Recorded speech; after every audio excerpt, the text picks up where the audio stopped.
Baruch Hashem, nous sommes arrivés au 49e chapitre de Teilim, 49e Mizmor. Le 49e Mizmor, qui est prononcé également par les fils de Korach. Lamnatseach livne Korach Mizmor. C'est incroyable, nous l'avons déjà fait remarquer dans le Mizmor précédent, 48, le 47, le 46,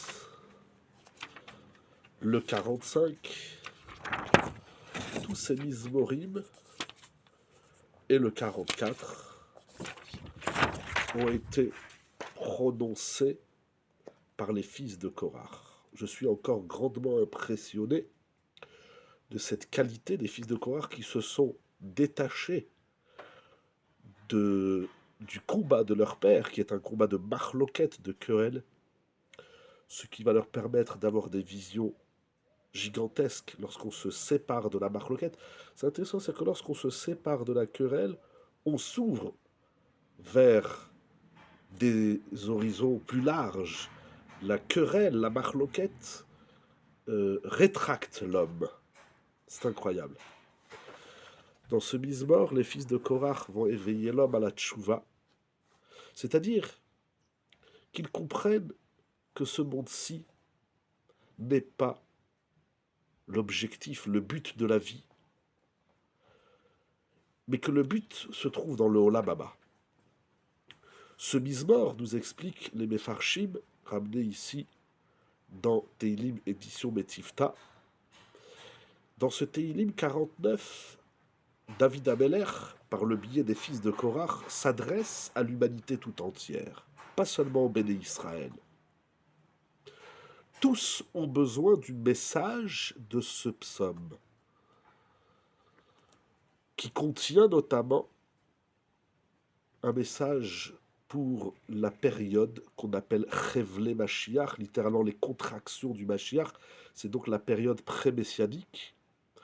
Dans cette période, de nombreux juifs, malheureusement, ainsi que les nations, s'écarteront de la Emouna, Emunat Emet, la Emouna, la foi authentique en Akadosh Baruch.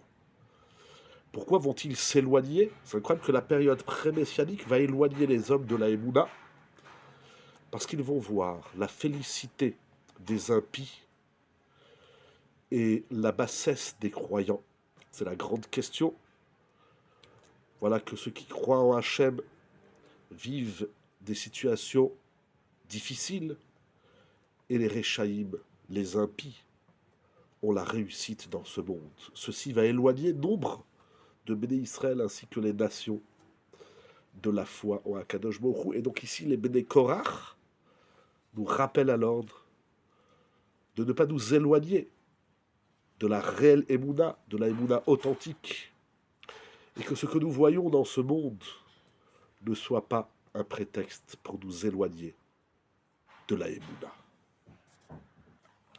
Intéressant que d'après le Sefer HaKadmon, la Ségoula du Mizmor 49, c'est pour guérir de la fièvre.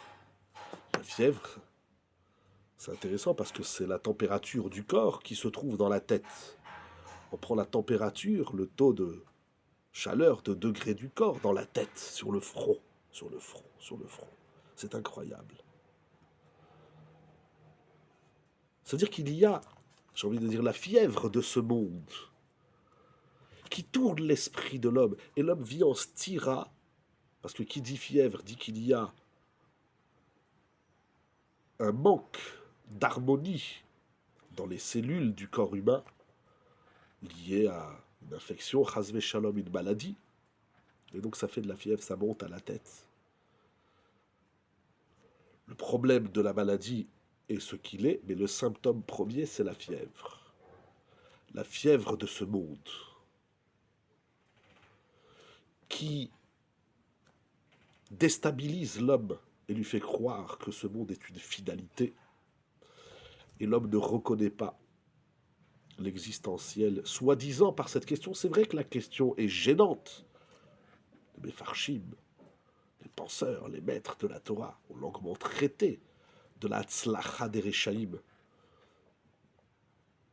de la réussite des impies et de la bassesse des croyants. David Ameler lui-même dans Teilim, il y a des psukim qui parlent de cela.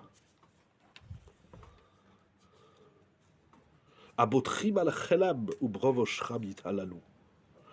Il parle, il rappelle alors de ceux qui font confiance à leur argent,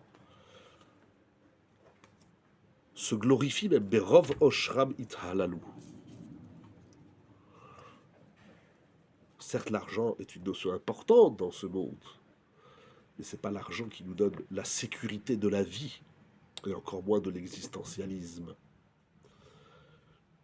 L'homme doit-il se glorifier de sa richesse? C'est ça la force de l'homme, c'est ça toute sa grandeur, toute sa beauté, toute sa splendeur. Adam Mikar Balialim, un grand verset, le verset 13. L'homme, Dimshal Kabehemot Didmu. Voilà qu'à 120 ans, lorsque l'homme va quitter ce monde,